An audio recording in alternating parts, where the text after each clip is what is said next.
അപ്പോൾ പ്രിയപ്പെട്ട പ്രേക്ഷകർ, അതൊക്കെയാണ് രാവിലെ മുതൽ സംഭവിച്ച വാർത്തകൾ. തലക്കെട്ടുകൾ ഇവിടെ നമ്മുടെ പ്രിയപ്പെട്ട PR നന്ദനൻ, റിൻസി മാനുവൽ, ലില്ലി ചോളിയിൽ, ലിനീഷ് ബാബു, കുഞ്ഞിക്കണ്ണനൊക്കെ ഇവിടെ ഫോൺ പറയുന്നു. അപ്പോൾ എല്ലാ പ്രിയപ്പെട്ട പ്രേക്ഷകർക്കും ഒരിക്കൽ കൂടി ഒരു ശുഭ ദിനം ആശംസിക്കും നേരുകയുമാണ്. നമ്മൾ ആദ്യ വാർത്തയിലേക്ക് പോകുന്നത് അരവിന്ദ് കെജ്രിവാളിന്റെ PA മഹാരാഷ്ട്രയിൽ.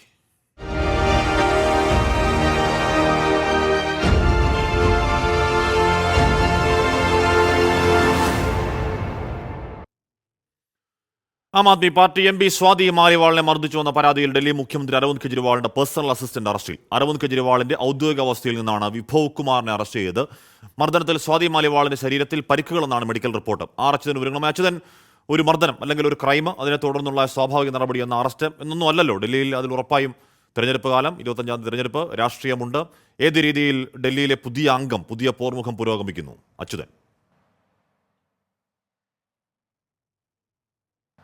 ഹാഷ്മി, അപ്രതീക്ഷിതമായിട്ടാണ് നീക്കങ്ങൾ പോലീസിന്റെ ഭാഗത്തു നിന്നുണ്ടായത്. കാരണം ഈ വിഭവ് കുമാറിന്റെ അഭിഭാഷകർ തന്നെ ചൂണ്ടിക്കാട്ടിയത് ഈ അറസ്റ്റുമായി ബന്ധപ്പെട്ട ഒരു സൂചനയും ഡൽഹി പോലീസ് നൽകിയിരുന്നില്ല. മറിച്ച് ഈ അന്വേഷണത്തോട് പൂർണ്ണമായി സഹകരിക്കുമെന്നുള്ള വിവരം അത് ഇമെയിൽ മുഖാന്തരം ഡൽഹി പോലീസിനെ അറിയിച്ചിരുന്നു. എന്നിരുന്നിട്ട് കൂടിയാണ് ഈ അപ്രതീക്ഷിത നീക്കം അത് പോലീസിന്റെ ഭാഗത്തു നിന്നുണ്ടായത്. ഡൽഹി മുഖ്യമന്ത്രിയുടെ ഔദ്യോഗിക വസതിയിൽ നിന്നാണ് വിഭവ് കുമാറിനെ പോലീസ് അറസ്റ്റ് ചെയ്തിരിക്കുന്നത്. നിലവിൽ ഇപ്പോൾ സിവിൽ ലൈൻ പോലീസ് സ്റ്റേഷനിൽ എത്തിച്ചിരിക്കുകയാണ്. ഇവിടെ ആം ആദ്മിയുടെ MP രാഘവ് ഛത്ത അടക്കമുള്ള നേതാക്കൾ എത്തിച്ചേർന്നിട്ടുണ്ട്. എന്തായാലും അല്പം മുൻപ് സ്വാതി മലിവാളിന്റെ മെഡിക്കൽ റിപ്പോർട്ടും പുറത്തു വന്നിരുന്നു. ആ മെഡിക്കൽ റിപ്പോർട്ടിൽ ചൂണ്ടിക്കാണിക്കുന്നത് വലത് കണ്ണിന് താഴ്ഭാഗത്തും അതുപോലെ ഇടത് കാലിനും ചതവ് ഏറ്റിട്ടുണ്ട് എന്നുള്ള കാര്യങ്ങളാണ് ആ മെഡിക്കൽ റിപ്പോർട്ടിൽ ചൂണ്ടിക്കാണിക്കുന്നത്. 12 മണിക്ക് ആം ആദ്മിയും ഒരു വാർത്താ സമ്മേളനം വിളിച്ചിരുന്നു. അതിൽ പ്രധാനമായും ചൂണ്ടിക്കാട്ടുന്നത് ഇന്ന് രണ്ടാമതായി പാർട്ടി പുറത്തുവിട്ട ദൃശ്യങ്ങളുടെ വിശദാംശങ്ങളായിരുന്നു മന്ത്രി അതിഷി ചൂണ്ടിക്കാട്ടിയത്. അതിൽ പറഞ്ഞത് ഈ മർദ്ദനമേറ്റ ശേഷം വേദനിച്ചുകൊണ്ട് ഇഴഞ്ഞാണ് പുറത്തേക്ക് പോയത്, അത്രയ്ക്ക് ബുദ്ധിമുട്ടിയാണ് പുറത്തേക്ക് പോയത് എന്നടക്കമുള്ള കാര്യങ്ങളായിരുന്നു സ്വാതി പരാതിയിൽ ചൂണ്ടിക്കാട്ടിയിരുന്നത്. പക്ഷേ ആ പരാതിയിൽ പറയുന്ന കാര്യങ്ങൾ കളവാണെന്ന് തെളിയിക്കുന്ന ദൃശ്യങ്ങളാണ് ഈ രണ്ടാമതായി പുറത്തുവിട്ട CCTV ദൃശ്യങ്ങളിൽ നിന്ന് ഉള്ളതെന്നാണ് പാർട്ടി ഇപ്പോൾ വിശദീകരിച്ചിരിക്കുന്നത്. കാരണം ആ രണ്ടാമത് പുറത്തു വന്ന CCTV ദൃശ്യങ്ങളിൽ അതിൽ ഡൽഹി പോലീസിലെ വനിതാ ഉദ്യോഗസ്ഥർ സ്വാതി മലിവാളിനെ പുറത്തേക്ക് കൂട്ടിക്കൊണ്ടുപോകുന്ന ദൃശ്യങ്ങളാണ് പുറത്തുവിട്ടിരിക്കുന്നത്. ഒപ്പം തന്നെ സ്വാതി മലിവാൾ PCR വഴി പോലീസിനെ അറിയിച്ചതിനെ തുടർന്ന് പുറത്തെത്തിയ ഡൽഹി പോലീസ് സംഘത്തെയും ആ ദൃശ്യങ്ങളിൽ കാണാൻ സാധിക്കും. അങ്ങനെ ഇതിനെ രാഷ്ട്രീയമായി കൂടി പ്രതിരോധിക്കുകയാണ് ആം ആദ്മി പാർട്ടി. കാരണം ഒരു ലോക്സഭാ തെരഞ്ഞെടുപ്പ് ഘട്ടത്തിലൂടെ കടന്നു പോവുകയാണ്. അപ്പോൾ ഡൽഹിയിൽ ഇത് വലിയ കോളിളക്കങ്ങൾ സൃഷ്ടിക്കുമെന്നതിൽ യാതൊരു സംശയവുമില്ല. അതിനെ മറികടക്കുക എന്നൊരു ലക്ഷ്യം പാർട്ടിക്കുണ്ട്. കാരണം ഇന്നലെ അടിയന്തരമായി വിളിച്ച വാർത്താ സമ്മേളനത്തിലാണ് സ്വാതി മലിവാളിനെ തള്ളിപ്പറഞ്ഞുകൊണ്ട് പാർട്ടി തന്നെ രംഗത്ത് വരുന്നത്. BJP ഏജന്റ് എന്ന മുദ്രകുത്തിയാണ് പല മന്ത്രിമാരും നേതാക്കളും ആം ആദ്മിയുടെ മന്ത്രിമാരും വാർത്തയുടെ വിവരങ്ങൾ നൽകിയത് എന്ന് പറഞ്ഞാൽ അത് കേവലം ഒരു അറസ്റ്റ് ഒന്നും അല്ല, അത് രാഷ്ട്രീയം കൂടി അതിൽ ഓഫ് കോഴ്സ് ഉണ്ട്. അരവിന്ദ് കെജ്രിവാളിന്റെ ജയിലിൽ ജാമ്യം, തുടർന്ന് പ്രചരണം, അതിനുശേഷം അദ്ദേഹത്തിൻ്റെ PA അറസ്റ്റിലാവുന്നു. അപ്പോൾ സ്വാഭാവികമായും തെരഞ്ഞെടുപ്പ് കാലത്ത് ഏറ്റവും സജീവമായ ചർച്ചാ വിഷയമാകാൻ പോകുന്നു ആ അറസ്റ്റും തുടർ നടപടികളും. സംസ്ഥാനത്ത് അതിതീവ്ര മഴയ്ക്ക് സാധ്യത. നാളെ 3 ജില്ലകളിലാണ് റെഡ് അലർട്ട്. തെക്ക് പടിഞ്ഞാറൻ ബംഗാൾ ഉൾക്കടലിൽ ഈ മാസം 22ഓടെ സീസണിലെ ആദ്യ ന്യൂനമർദ്ദം രൂപപ്പെടുമെന്നും കേന്ദ്ര കാലാവസ്ഥാ വകുപ്പ് പറയുന്നു. അലക്സ മുഹമ്മദ് വിവരങ്ങൾ വെച്ചിരുന്നു. അലക്സ, അപ്പോൾ നമ്മൾ ഇതുവരെ കണ്ട മഴയല്ല, അടുത്ത ദിവസങ്ങളിൽ കുറച്ചുകൂടി കനത്ത കൊടുമഴ എന്നല്ലേ അർത്ഥം? ഹാഷ്മി, തീർച്ചയായും നമ്മൾ കഴിഞ്ഞ ദിവസം പറഞ്ഞതുപോലെ തന്നെയാണ്. അതായത് അതിതീവ്ര മഴ വരുന്നു സംസ്ഥാനത്ത് എന്നുള്ളതാണ്. അതിൽ ഏറ്റവും പ്രധാനപ്പെട്ട മുന്നറിയിപ്പായി കേന്ദ്ര കാലാവസ്ഥാ വകുപ്പ് അറിയിക്കുന്നത് ബംഗാൾ ഉൾക്കടലിൽ ന്യൂനമർദ്ദത്തിന് സാധ്യതയുണ്ട് എന്നുള്ളതാണ്. മെയ് 22ഓടെ ഈ സീസണിലെ ആദ്യ ന്യൂനമർദ്ദം തെക്ക് പടിഞ്ഞാറൻ ബംഗാൾ ഉൾക്കടലിൽ രൂപപ്പെടാൻ സാധ്യതയുണ്ടെന്നുള്ള മുന്നറിയിപ്പുണ്ട്. അത് വടക്കു കിഴക്കൻ ദിശയിൽ സഞ്ചരിച്ച് മധ്യബംഗാൾ ഉൾക്കടലിൽ തീവ്ര ന്യൂനമർദ്ദമായി ശക്തി പ്രാപിക്കാൻ സാധ്യതയുണ്ട് എന്നും കേന്ദ്ര കാലാവസ്ഥാ വകുപ്പ് അറിയിക്കുന്നുണ്ട്.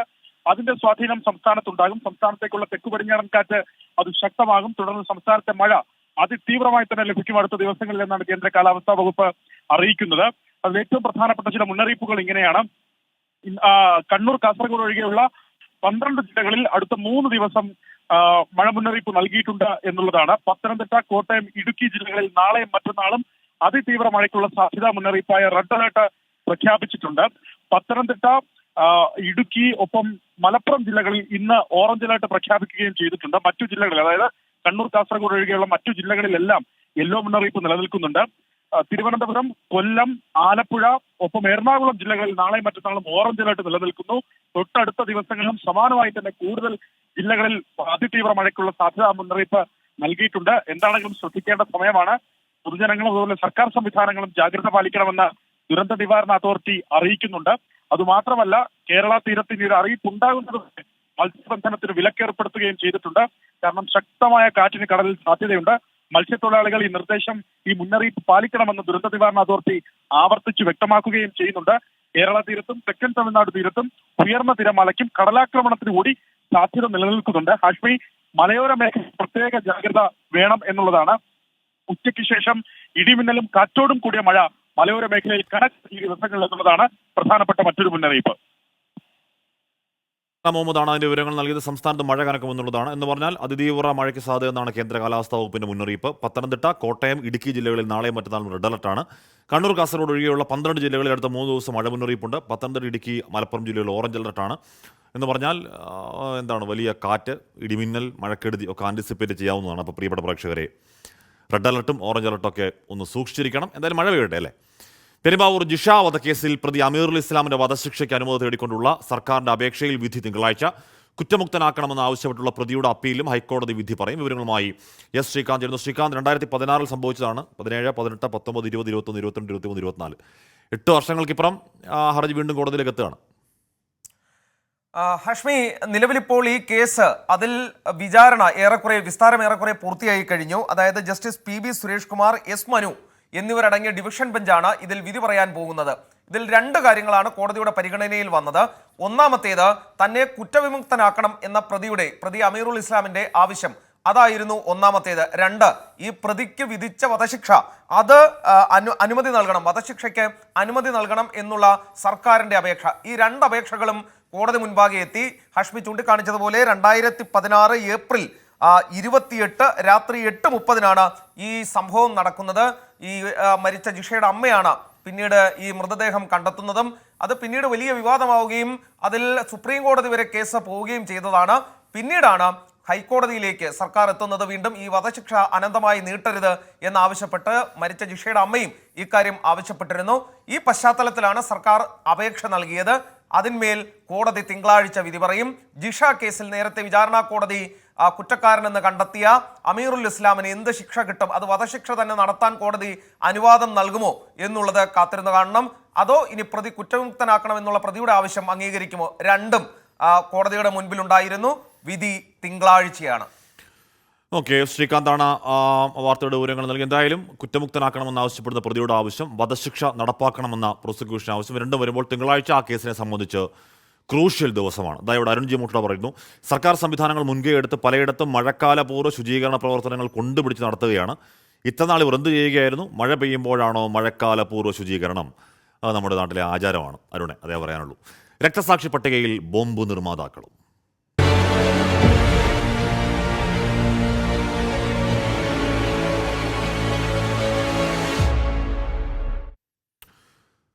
കണ്ണൂരിൽ ബോംബ് നിർമ്മാണത്തിനിടെ സ്ഫോടനത്തിൽ കൊല്ലപ്പെട്ടവർക്ക് രക്തസാക്ഷി സ്മാരകം പണിഞ്ഞു CPIM. പാനൂർ ഈസ്റ്റ് ചെറ്റക്കണ്ടിയിൽ ബോംബ് നിർമ്മാണത്തിനിടെ കൊല്ലപ്പെട്ട ഷൈജു, സുബീഷ് എന്നിവർക്കായാണ് സ്മാരകം. ഈ മാസം 22-ന് CPIM സംസ്ഥാന സെക്രട്ടറി MV ഗോവിന്ദൻ ഉദ്ഘാടനം ചെയ്യും. 2015 ജൂൺ 6-നാണ് പാനൂർ ഈസ്റ്റ് ചെറ്റക്കണ്ടിയിലെ കാക്രോട്ട് ആളൊഴിഞ്ഞ പറമ്പിൽ ബോംബ് നിർമ്മാണത്തിനിടെ സ്ഫോടനമുണ്ടായത്. CPIM പ്രവർത്തകരായിരുന്ന ഷൈജു, സുബീഷ് എന്നിവർ സ്ഫോടനത്തിൽ കൊല്ലപ്പെട്ടു. 4 പേർക്ക് പരിക്കേറ്റു. സ്ഫോടനത്തിൽ പാർട്ടിക്ക് പങ്കില്ലെന്നായിരുന്നു അന്നത്തെ CPIM സംസ്ഥാന സെക്രട്ടറി കോടിയേരി ബാലകൃഷ്ണന്റെ വിശദീകരണം. സംസ്ഥാന സെക്രട്ടറി തള്ളിപ്പറഞ്ഞെങ്കിലും CPIM കണ്ണൂർ ജില്ലാ നേതൃത്വം വ്യത്യസ്ത നിലപാടാണ് സ്വീകരിച്ചത്. പരിയാരം മെഡിക്കൽ കോളേജിൽ പോസ്റ്റ്മോർട്ടത്തിന് ശേഷം ഇരുവരുടെയും മൃതദേഹങ്ങൾ ഏറ്റുവാങ്ങിയത് അന്നത്തെ കണ്ണൂർ ജില്ലാ സെക്രട്ടറി P ജയരാജൻ.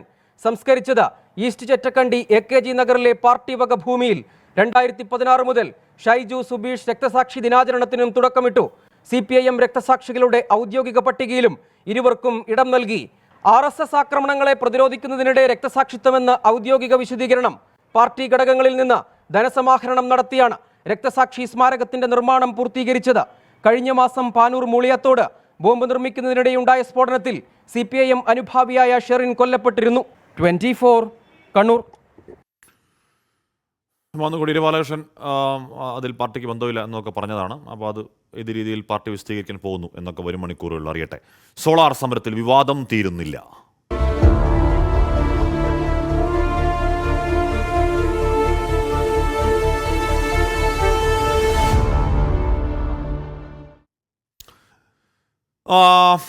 സോളാർ സമരം അവസാനിപ്പിച്ചതിനെക്കുറിച്ച് വിശദീകരിക്കേണ്ടത് CPIM ആണെന്ന് മുൻ ആഭ്യന്തരമന്ത്രി തിരുവഞ്ചൂർ രാധാകൃഷ്ണൻ. TP ചന്ദ്രശേഖരൻ വധക്കേസിൽ ഒത്തുതീർപ്പുണ്ടായിട്ടില്ലെന്നും തിരുവഞ്ചൂർ രാധാകൃഷ്ണൻ പറയുന്നു. മാധ്യമപ്രവർത്തകൻ ജോൺ മുണ്ടക്കയത്തിന്റെ വെളിപ്പെടുത്തൽ തള്ളി NK പ്രേമചന്ദ്രൻ MP രംഗത്തെത്തി. താൻ ഒരു ചർച്ചയിലും പങ്കെടുത്തിട്ടില്ല എന്നാണ് പ്രേമചന്ദ്രന്റെ വിശദീകരണം. CPIM മുൻകൈയെടുത്ത സോളാർ സമരം ഒത്തുതീർപ്പാക്കുകയായിരുന്നു എന്ന ജോൺ മുണ്ടക്കയത്തിന്റെ വെളിപ്പെടുത്തലിലാണ് പ്രതികരണങ്ങൾ തുടരുന്നത്. അന്നത്തെ സർക്കാർ ആഗ്രഹിച്ചതുപോലെയാണ് സമരം അവസാനിപ്പിച്ചതെന്ന് തിരുവഞ്ചൂർ രാധാകൃഷ്ണൻ അവകാശപ്പെട്ടു. നേരത്തെ നൽകിയ ചാർട്ട് ഓഫ് ഡിമാൻഡ്സിന്റെ അടിസ്ഥാനത്തിലാണ് ചർച്ച നടന്നത്. ഉമ്മൻചാണ്ടി മുഖ്യമന്ത്രി സ്ഥാനം രാജിവെക്കണമെന്ന ആവശ്യം അസാധ്യമെന്ന നിലപാടിൽ UDF ഉറച്ചുനിന്നു. ഉമ്മൻചാണ്ടിയെ മാറ്റാൻ KM മാണി ശ്രമിച്ചതായി അറിയില്ല. TP ചന്ദ്രശേഖരൻ വധക്കേസിൽ ഒത്തുതീർപ്പുണ്ടായിട്ടില്ലെന്നും സമരം അവസാനിപ്പിച്ചതിനെക്കുറിച്ച് CPIM ജനങ്ങളോട് വിശദീകരിക്കണമെന്നും തിരുവഞ്ചൂർ രാധാകൃഷ്ണൻ. സ്വാഭാവികമായിട്ടും CPM അത് വിശദീകരിക്കേണ്ടി വരുമല്ലോ. CPM ആളുകൾ അത് വിശദീകരിക്കേണ്ടി തന്നെ വരും. TP ചന്ദ്രശേഖരൻ കേസിൻ്റെ ഒരു ഹിസ്റ്ററി നിങ്ങളുടെ അടുത്ത് നോക്കിയാൽ മതി. അതിൻ്റെ മുഴുവനുള്ള ക്രോണോളജിക്കൽ ഓർഡറിൽ നോക്കിയാൽ മതി. TP ചന്ദ്രശേഖരൻ കേസിൻ്റെ എല്ലാ ഘട്ടങ്ങളും കൃത്യമായി ഞങ്ങൾ കൊണ്ടുപോകുന്നു. ഒത്തുതീർപ്പ് ചർച്ചയ്ക്ക് LDF തന്നെ നിയോഗിച്ചിട്ടില്ലെന്ന് NK പ്രേമചന്ദ്രൻ വിശദീകരിച്ചു. ആരുമായും താൻ ചർച്ച നടത്തിയിട്ടില്ല. സമരം അവസാനിപ്പിച്ചത് ധാരണപ്രകാരമല്ലെന്നും അന്ന് LDFനൊപ്പമായിരുന്ന NK പ്രേമചന്ദ്രൻ. ഞാൻ UDF നേതാക്കളുമായി ആശയവിനിമയം നടത്തി ചർച്ച ചെയ്തതിൻ്റെ അടിസ്ഥാനത്തിലാണ് ഏകദേശ ധാരണയുണ്ടായി സമരം പിൻവലിക്കാനിടയായത് എന്ന പരാമർശമാണ് ശ്രീ ജോൺ മുണ്ടക്കയത്തിൻ്റെ വെളിപ്പെടുത്തലിലൂടെ അല്ലെങ്കിൽ ആ ലേഖനത്തിലൂടെ പുറത്തു വന്നിട്ടുള്ളത്. അത് പൂർണ്ണമായും അടിസ്ഥാനരഹിതമാണ്. ഇടതു ജനാധിപത്യ മുന്നണിയുടെ യോഗം അങ്ങനെ എന്നെ ചുമതലപ്പെടുത്തുകയോ ഏതെങ്കിലും തരത്തിലുള്ള UDF നേതൃത്വവുമായി പ്രത്യക്ഷമായോ പരോക്ഷമായോ ഒരിടപെടൽ നടത്തുകയോ ഞാൻ ചെയ്തിട്ടില്ല എന്ന് മാത്രമല്ല, അന്ന് ആ സമരം അവസാനിക്കുന്നു എന്ന് ഞാൻ അറിയുന്നത് തന്നെ സെക്രട്ടേറിയറ്റ് നടയിൽ ഞാൻ പ്രസംഗിച്ചുകൊണ്ട് നിൽക്കുമ്പോഴാണ്. CPIM സംസ്ഥാന സെക്രട്ടറിയോ LDF കൺവീനറോ മറ്റു മുതിർന്ന നേതാക്കളോ വിവാദത്തിൽ പ്രതികരിച്ചിട്ടില്ല. UDF നേതാക്കളും കരുതലോടെയാണ് വിഷയത്തെ സമീപിക്കുന്നത്. 24 തിരുവനന്തപുരം. അപ്പോൾ രണ്ട് കൂട്ടരും ഇടതുപക്ഷമാവട്ടെ വലതുപക്ഷമാവട്ടെ CPM നേതാക്കളാവട്ടെ കോൺഗ്രസ് നേതാക്കളാവട്ടെ ഒന്നും ആ കാര്യത്തിൽ വിട്ടുപറയുന്നില്ല. എന്തെങ്കിലും ധാരണ ഉണ്ടായിരുന്നോ, ആ ധാരണ എന്താണ് എന്നൊന്നും വിട്ടുപറയുന്നില്ല. എന്തായാലും രണ്ടു പേർക്കും അറിയാവുന്ന കുറേയധികം കാര്യങ്ങളുണ്ട്. കേരളം അറിയരുതാത്ത കുറേയധികം കാര്യങ്ങളുണ്ട് എന്ന് വേണം അവർ അത് മറച്ചു വെക്കുന്നതിൽ മനസ്സിലാക്കാൻ. എന്തായാലും എന്തൊക്കെ സത്യങ്ങളാണെങ്കിലും കാലക്രമേണ ഏതെങ്കിലും ഒരു കാലത്ത് ആരുടെയെങ്കിലും ഒക്കെ ആത്മഹത്യയിലൂടെ എല്ലാം പുറത്തേക്ക് വരും. അത് സത്യമാണ്. പറഞ്ഞതിലും നേരത്തെ വിദേശയാത്ര മതിയാക്കി മുഖ്യമന്ത്രി പിണറായി വിജയൻ തിരിച്ചെത്തി. അതീവ രഹസ്യമായിരുന്നു മടങ്ങിവരവ്. സോളാറിൽ ഉൾപ്പെടെ പുതിയ വിവാദങ്ങൾക്കിടയിലേക്കാണ് മുഖ്യമന്ത്രി വിമാനമിറങ്ങുന്നത്. പോയതിലും വന്നതിലുമെല്ലാം സസ്പെൻസ്. ഇന്തോനേഷ്യ, സിംഗപ്പൂർ, ദുബായ് എന്നിവിടങ്ങളാണ് മുഖ്യമന്ത്രി സന്ദർശിച്ചത്. തിങ്കളാഴ്ച മടങ്ങിയെത്തുമെന്നാണ് നേരത്തെ മന്ത്രിസഭയെ ഉൾപ്പെടെ അറിയിച്ചിരുന്നത്. അവസാന നിമിഷം മാറ്റത്തിൽ ഇന്ന് പുലർച്ചെ 3:15 ദുബായിൽ നിന്ന് മുഖ്യമന്ത്രിയും ഭാര്യയും ചെറുമകനും തിരുവനന്തപുരം വിമാനത്താവളത്തിൽ പറന്നിറങ്ങി. തിരികെ എത്തിയ മുഖ്യമന്ത്രിയെ കാത്ത് ചോദ്യങ്ങളേറെ. മറ്റ് സംസ്ഥാനങ്ങളിലെ തെരഞ്ഞെടുപ്പ് പ്രചരണത്തിൽ പങ്കെടുക്കാതെ വിദേശയാത്ര നടത്തിയെന്ന വിമർശനം ഒരു വശത്ത്. ഡൽഹിയിലും ബംഗാളിലും ഇനിയുള്ള ദിവസങ്ങളിൽ തെരഞ്ഞെടുപ്പ് പ്രചരണത്തിന് പോകുമോ എന്നത് കാത്തിരിക്കണം. വിദേശയാത്ര രാജ്ഭവനെ പോലും അറിയിച്ചില്ല എന്നതിലും വിമർശനങ്ങൾ ഉയർന്നിരുന്നു. ഒഴിവു വരാൻ പോകുന്ന രാജ്യസഭാ സീറ്റിന് വേണ്ടി LDFൽ ഉയർന്നിട്ടുള്ള അവകാശവാദങ്ങളിൽ അന്തിമ തീരുമാനമെടുക്കുന്നതിന് മുഖ്യമന്ത്രിയുടെ നിലപാട് നിർണായകമാകും. സംസ്ഥാനത്തെ വർദ്ധിച്ചു വരുന്ന ഗുണ്ടാ ആക്രമണങ്ങളിൽ ആഭ്യന്തരമന്ത്രി കൂടിയായ മുഖ്യമന്ത്രി മറുപടി പറയേണ്ടി വരും. ഇന്നലെ പുറത്തു വന്ന സോളാർ ഒത്തുതീർപ്പ് വെളിപ്പെടുത്തലിൽ മുഖ്യമന്ത്രിയും പാർട്ടിയും പ്രതിരോധത്തിലാണ്. എത്ര ശ്രമിച്ചാലും ഒഴിഞ്ഞുമാറാൻ കഴിയാത്ത ചോദ്യമായി അതങ്ങനെ നിൽക്കും. മാസപ്പടി വിവാദത്തിൽ വിജിലൻസ് കോടതിയിൽ നിന്ന് അനുകൂല വിധി ലഭിച്ചത് ആശ്വാസമാണ്. ഇക്കാര്യത്തിലെ മുഖ്യമന്ത്രിയുടെ പ്രതികരണവും കൗതുകത്തോടെ രാഷ്ട്രീയ കേരളം കാത്തിരിക്കുന്നുണ്ട്. സ്വകാര്യ സന്ദർശനം എന്നാണ് വ്യക്തമാക്കിയിരിക്കുന്നതെങ്കിലും ഏതെങ്കിലും തരത്തിലുള്ള ഔദ്യോഗിക സ്വഭാവം യാത്രയ്ക്കുണ്ടായിരുന്നോ എന്നതും ഇനി അറിയണം. എല്ലാം വിശദീകരിക്കുന്ന ഒരു വാർത്താ സമ്മേളനത്തിന് കാത്തിരിക്കാം. 24 തിരുവനന്തപുരം. സജി മാങ്കോട് പറയുകയാണ്, സത്യം പറഞ്ഞാൽ ഇപ്പോഴും സാധാരണക്കാരൻ ജനങ്ങൾക്ക് ഞാൻ ഉൾപ്പെടെ ഈ റെഡ് അലർട്ടും യെല്ലോ അലർട്ടും എന്നൊക്കെ പറഞ്ഞാൽ എന്താണെന്ന് പോലും അറിയില്ല. വെള്ളം കയറി വന്നാൽ ഇറങ്ങി ഓടണം, അത്ര തന്നെ എന്ന് പറയുകയാണ്. നേരത്തെയുള്ള കാലത്തെ പോലല്ല, കുറച്ചുകൂടി റെഡ് അലർട്ട് എന്താണ് ഓറഞ്ച് അലർട്ട് എന്താണെന്ന് അറിയുന്ന ആളുകൾ കൂടി. കാര്യം നമ്മൾ അത്രത്തോളം കാലാവസ്ഥ എക്സ്ട്രീംസിലൂടെ കടന്നു പോവുകയല്ലേ. പിന്നെ സത്യം അതാണ്, വെള്ളം വന്ന് ഇറങ്ങി ഓടണം, അതാണ് ഇതിൻ്റെ യാഥാർത്ഥ്യം. കോഴിക്കോട് പന്തീരാങ്കാവ് ഗാർഹിക പീഡന കേസിൽ പ്രതി രാഹുൽ പി ഗോപാലിനെ നാട്ടിലെത്തിക്കാനുള്ള ശ്രമങ്ങൾ തുടരുകയാണ്. ബ്ലൂ കോർണർ നോട്ടീസ് വഴി വിദേശത്തെ വിവരങ്ങൾ ശേഖരിച്ച ശേഷം പ്രതിക്കായി റെഡ് കോർണർ നോട്ടീസ് പുറത്തിറക്കും. പരാതിക്കാരിക്കെതിരെ പ്രതി ഉന്നയിക്കുന്ന ആരോപണങ്ങൾ അടിസ്ഥാനരഹിതമാണെന്ന് വനിതാ കമ്മീഷൻ അധ്യക്ഷ പി സതീദേവി പറഞ്ഞു. രാഹുൽ പി ഗോപാലിനെ നാട്ടിലെത്തിക്കാനുള്ള അന്വേഷണ സംഘത്തിന്റെ ശ്രമം ഊർജിതമായി തുടരുകയാണ്. കഴിഞ്ഞ ദിവസം കേരള പോലീസ് CBIയുടെ സഹായത്തോടെ ബ്ലൂ കോർണർ നോട്ടീസ് പുറത്തിറക്കിയിരുന്നു. പ്രതിയുടെ ജർമ്മനിയിലെ വിവരങ്ങൾ ഇന്റർപോൾ ശേഖരിച്ച് CBIക്ക് കൈമാറും. തുടർന്ന് റെഡ് കോർണർ നോട്ടീസ് പുറത്തിറക്കും. 2 തവണ നോട്ടീസ് നൽകിയിട്ടും ചോദ്യം ചെയ്യലിന് ഹാജരാകാത്ത രാഹുലിന്റെ മാതാവിനും സഹോദരിക്കും വീണ്ടും നോട്ടീസ് നൽകും. ഇവർ ആശുപത്രിയിൽ കഴിയുന്നതിനാൽ ആരോഗ്യസ്ഥിതി പരിഗണിച്ചാകും തുടർ നടപടി ഉണ്ടാകുക. വനിതാ കമ്മീഷൻ അധ്യക്ഷ P. സതീദേവി പരാതിക്കാരിയെ സന്ദർശിച്ചു. പ്രതിയുടെ ആരോപണങ്ങൾ ശരിയല്ലെന്നും യുവതിയെ മാനസികമായി തകർക്കാൻ അനുവദിക്കില്ലെന്നും സതീദേവി. ആ കേസ് ഏറ്റവും നല്ല രൂപത്തിൽ ഇനിയൊരു കുട്ടിക്കും നമ്മുടെ സമൂഹത്തിൽ ഇത്തരത്തിലുള്ള ഒരു പ്രയാസങ്ങൾ ഉണ്ടാവാതെ വിധത്തിൽ ഇത് സമൂഹം തന്നെ ഏറ്റവും ഗൗരവമേറിയിട്ടുള്ള ഒരു വിഷയമായിട്ട് ഏറ്റെടുക്കാനും നമ്മുടെ പെൺകുട്ടികൾ ഇങ്ങനെ ഒരു പ്രശ്നമുണ്ടാകുന്ന സമയത്ത് ആകെ തകർന്നു പോവുകയല്ല വേണ്ടത്. രാഹുലിനെ രാജ്യം വിടാൻ സഹായിച്ച മാങ്കാവ് സ്വദേശി P. രാജേഷിനെ നേരത്തെ അറസ്റ്റ് ചെയ്തെങ്കിലും കോടതി ഇന്നലെ ജാമ്യം അനുവദിച്ചിരുന്നു. 24 കോഴിക്കോട്. അപ്പോൾ അങ്ങനെയാണെന്ന് തന്നെ കൺമുന്നിലുണ്ടായിരുന്ന പ്രതിയാണ് കേട്ടോ. കൺമുന്നിൽ എപ്പോൾ വേണമെങ്കിലും പിടിക്കാവുന്ന ഒരു പ്രതിയാണ്. ആ പ്രതി വളരെ ഭംഗിയായി ബാംഗ്ലൂർ വഴി സിംഗപ്പൂർ വഴി ജർമ്മനിയിലൊക്കെ നാട് കടന്നതിന് ശേഷം പിന്നെ red corner notice, blue corner notice എന്നൊക്കെ പറയുകയാണ്. കാത്തിരുന്ന് കാണാൻ നടക്കുമെന്ന കാര്യം. പ്രിയങ്ക കാശിനാഥ് പറയുന്നു, എല്ലാ വർഷവും, നേരത്തെ അരുൺ പറഞ്ഞ മറുപടി കേട്ടോ, എല്ലാ വർഷവും മഴക്കാലത്തിന് മുൻപ് മെയ് മാസത്തിലാണ് മഴക്കാലപൂർവ്വ ശുചീകരണം നടത്തുന്നത്. നാളെ ഇടുക്കി കാഞ്ചിയാറിൽ പതിവ് പോലെ നാളെ ശുചീകരണം നടക്കും. പതിവിലും നേരത്തെ മഴ തുടങ്ങി, അത്രേ ഉള്ളൂ ആഷ്മി എന്ന് പ്രിയങ്ക പറയുകയാണ്. അതിനുള്ള മറുപടിയായി. കാസർഗോഡ് പടന്നക്കാട്ട് 10 വയസ്സുകാരെ തട്ടിക്കൊണ്ടുപോയി പീഡിപ്പിച്ച കേസിൽ കസ്റ്റഡിയിലുള്ള യുവാവിന്റെ DNA പരിശോധനാ ഫലം വൈകുന്നു. കുട്ടിയുടെ മൊഴിയുടെ അടിസ്ഥാനത്തിൽ പ്രതിയുടെ രേഖാചിത്രം തയ്യാറാക്കാനുള്ള ശ്രമത്തിലാണ് അന്വേഷണ സംഘം. പെൺകുട്ടി ലൈംഗികാതിക്രമം നേരിട്ട് 3 ദിവസം പിന്നിട്ടിട്ടും പ്രതി ആരെന്ന് കണ്ടെത്താൻ അന്വേഷണ സംഘത്തിനായിട്ടില്ല. പ്രദേശവാസികളിൽ ഒരാൾ തന്നെയെന്ന ഉറച്ച വിശ്വാസത്തിലാണ് അന്വേഷണ സംഘം. സംശയം തോന്നിയ ആളുകളെയെല്ലാം ചോദ്യം ചെയ്തു. 200-ലധികം CCTVകൾ പരിശോധിച്ചു. പ്രതിയെന്ന് സംശയിച്ച് പിടികൂടിയ യുവാവ് ഇപ്പോഴും പോലീസ് കസ്റ്റഡിയിൽ തുടരുകയാണ്. ഇയാളുടെ DNA പരിശോധനാ ഫലം ഇതുവരെയും പുറത്തുവന്നിട്ടില്ല. പെൺകുട്ടിയുടെ മൊഴിയുടെ അടിസ്ഥാനത്തിൽ പ്രതിയുടെ രേഖാചിത്രം തയ്യാറാക്കാനുള്ള ശ്രമവും അന്വേഷണ സംഘം നടത്തുന്നുണ്ട്. പ്രതി മുഖം മറച്ചിരുന്നതായാണ് കുട്ടി പോലീസിന് നൽകിയ മൊഴി. ഇത് അന്വേഷണ സംഘത്തെ പ്രതിസന്ധിയിലാക്കുന്നു. കാഞ്ഞങ്ങാട് DYSP VV ലതീഷിന്റെ നേതൃത്വത്തിൽ വിവിധ സംഘങ്ങളായാണ് പോലീസ് അന്വേഷണം നടത്തുന്നത്. നോർത്ത് DIG തോംസൺ ജോസ് കാഞ്ഞങ്ങാടെത്തി അന്വേഷണ പുരോഗതി വിലയിരുത്തുന്നുണ്ട്. 24 കാസർഗോഡ്. എറണാകുളം വേങ്ങൂരിൽ മഞ്ഞപ്പിത്ത ബാധിതരുടെ എണ്ണം 200 കടന്നു. 217 പേർക്കാണ് ഇതുവരെ രോഗം സ്ഥിരീകരിച്ചത്. ഇടുക്കി ശാന്തൻപാറ പഞ്ചായത്തിൽ ഡെങ്കിപ്പനി വ്യാപനം ആശങ്കയാവുകയാണ്.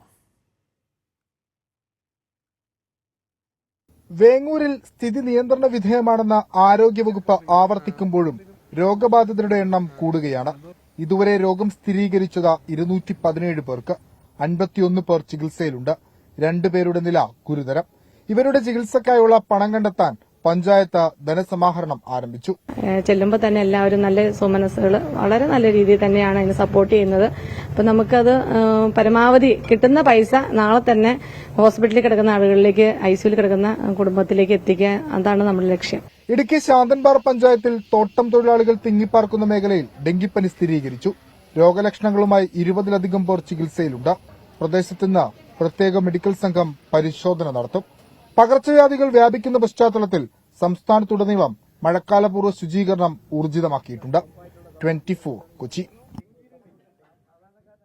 കോഴിക്കോട് മെഡിക്കൽ കോളേജിൽ 6ാം വിരൽ നീക്കം ചെയ്യാനെത്തിയ കുട്ടിയുടെ നാവിൽ ശസ്ത്രക്രിയ നടത്തിയതിൽ ഡോക്ടർക്കെതിരെ സൂപ്രണ്ടിന്റെ റിപ്പോർട്ട്. നിലവിലെ ശസ്ത്രക്രിയ ബന്ധുക്കളെ അറിയിക്കാതിരുന്നത് ഡോക്ടറുടെ വീഴ്ച എന്നാണ് കണ്ടെത്തൽ. അതേസമയം കുട്ടിയുടെ നാവിന് പ്രശ്നമുണ്ടായിരുന്നുവെന്ന് ഡോക്ടറുടെ വാദം മാതാവ് നിഷേധിക്കുകയാണ്. മെഡിക്കൽ കോളേജ് ആശുപത്രിയിലെ ഡോക്ടർ ബിജോൺ ജോൺസണെതിരെയാണ് സൂപ്രണ്ടിന്റെ പ്രാഥമിക റിപ്പോർട്ട്. നാവിൽ ശസ്ത്രക്രിയ നടത്തുന്നുണ്ടെങ്കിൽ വാക്കാലെങ്കിലും കുട്ടിയുടെ ബന്ധുക്കളെ വിവരം അറിയിക്കണമായിരുന്നു. അതുണ്ടായില്ല എന്നത് ഡോക്ടറുടെ ഭാഗത്തുനിന്നുണ്ടായ വീഴ്ച തന്നെയെന്ന് റിപ്പോർട്ടിൽ പറയുന്നു. എന്നാൽ കുട്ടിയുടെ നാവിൽ ചില പ്രശ്നങ്ങൾ കണ്ടെന്ന ഡോക്ടറുടെ വാദം മാതാവ് തള്ളി. നാവിന് ഒരു പ്രശ്നവുമില്ല, ഡോക്ടർക്കെതിരെ നടപടി വേണമെന്നും മാതാവ്. ഇനിയൊരു കുട്ടിക്ക് അങ്ങനെ ഉണ്ടാവാൻ പാടില്ലല്ലോ. ഇനി പരാതി മുന്നോട്ട് കൊണ്ടുപോകാൻ തന്നെ താല്പര്യം. ഇല്ലില്ല, അങ്ങനത്തെ ഒരു പ്രശ്നം ഉണ്ടായില്ല. നല്ല സംസാരിക്കുന്ന കുട്ടി തന്നെയാണ്. അങ്ങനത്തെ കുഴപ്പമൊന്നും ഉണ്ടായില്ല. അങ്ങനെ ചെയ്യുമ്പോൾ നമ്മളെ സമ്മതം വാങ്ങണ്ട, അതുപോലെ ചെയ്തിട്ടില്ല. അതുപോലെ ശ്രദ്ധിക്കാതെ ചെയ്തതാണ്. ഷീറ്റിലേക്കോ നോക്കിയിട്ടുണ്ടാവില്ല, അങ്ങനെ പറ്റിയത്. സംഭവത്തിൽ പോലീസ് അന്വേഷണം പുരോഗമിക്കുകയാണ്. കുട്ടിയുടെ മെഡിക്കൽ രേഖകൾ പോലീസ് ആവശ്യപ്പെട്ടിട്ടുണ്ട്. ബന്ധുക്കളുടെ മൊഴി രേഖപ്പെടുത്തി. മെഡിക്കൽ ബോർഡ് രൂപീകരിച്ചതിനു ശേഷമാകും ഡോക്ടറെ ചോദ്യം ചെയ്യുക.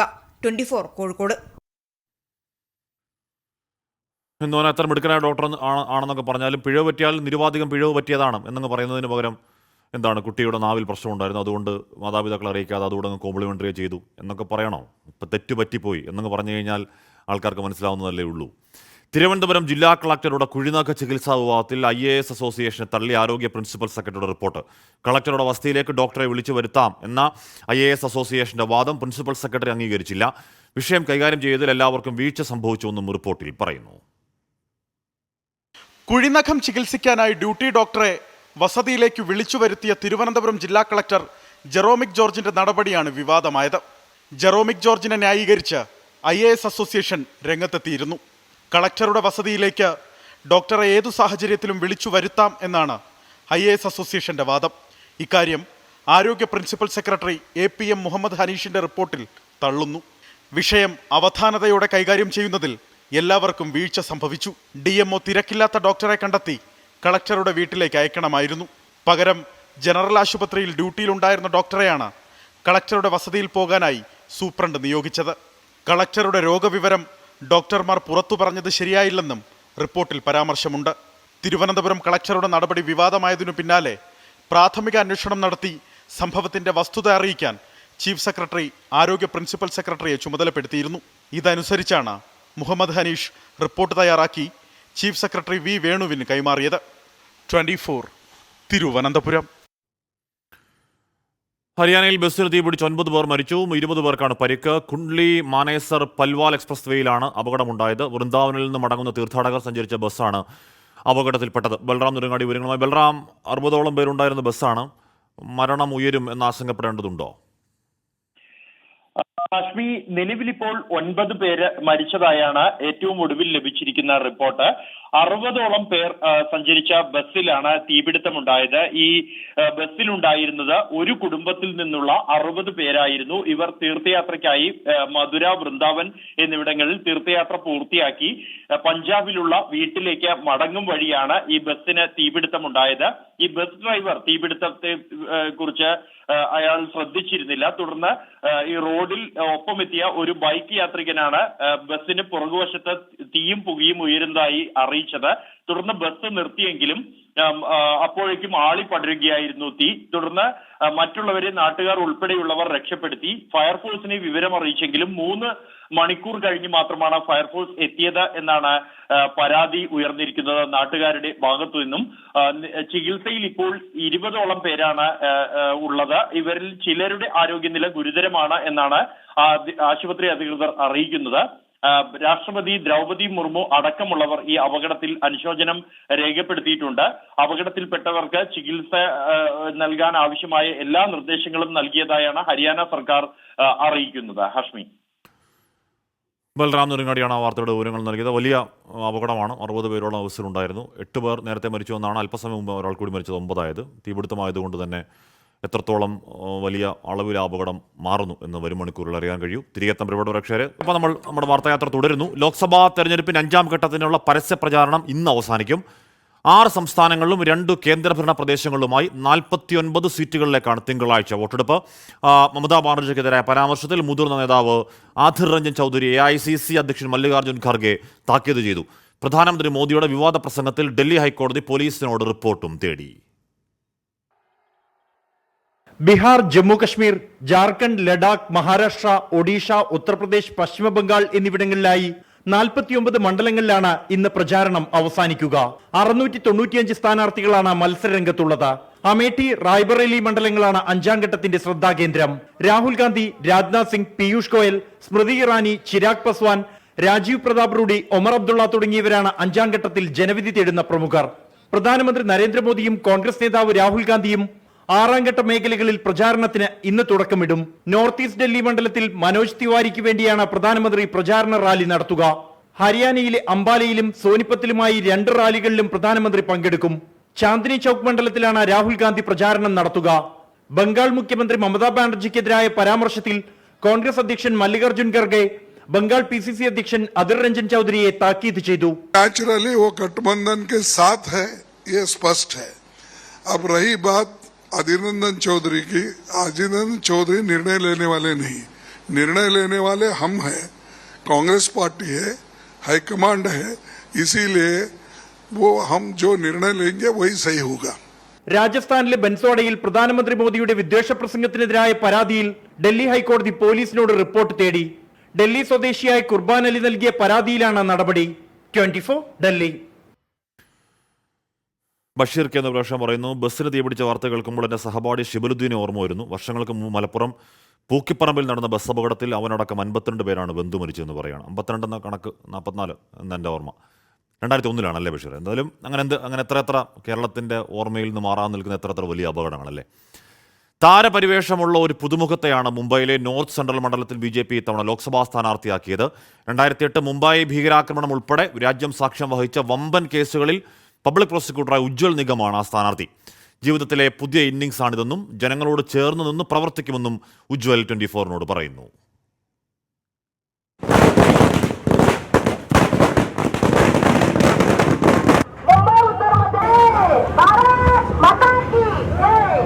സച്ചിൻ ടെണ്ടുൽക്കറും സൽമാൻ ഖാനും ഷാറൂഖ് ഖാനും അടക്കം താര വോട്ടർമാരുള്ള മണ്ഡലമാണ് മുംബൈയിലെ നോർത്ത് വെസ്റ്റ്. സ്ഥാനാർത്ഥികളെയും ആർക്കും പരിചയപ്പെടുത്തേണ്ട കാര്യമില്ല.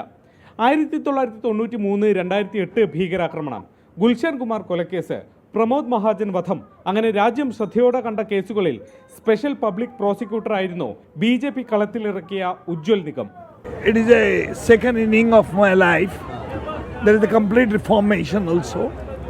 The transformation from one phase to another, it's a difficult task, I can understand. But now, during my career as a lawyer for the state, as a lawyer against the anti-social elements, I always accepted challenges. Z+ category സുരക്ഷ ഉണ്ടായിരുന്നു ഉജ്ജ്വൽ നിഗത്തിന്. പക്ഷേ പ്രചാരണ വാഹനത്തിന് പുറത്ത് അംഗരക്ഷകരുടെ എണ്ണം നന്നേ കുറവ്. Now I'm in the politics, so you have to keep the safe distance. Don't make any obstruction between me and the common man, because now politics is a breach. Mumbai ഭീകരാക്രമണത്തിനിടെ Hemant Karkare വധിച്ചതിൽ RSSന് പങ്കുണ്ടെന്ന വാദം കോൺഗ്രസ് തെരഞ്ഞെടുപ്പ് കാലത്ത് ഉയർത്തുന്നുണ്ട്. പക്ഷേ അത്തരം ചർച്ചകളിൽ പ്രതികരണമില്ല.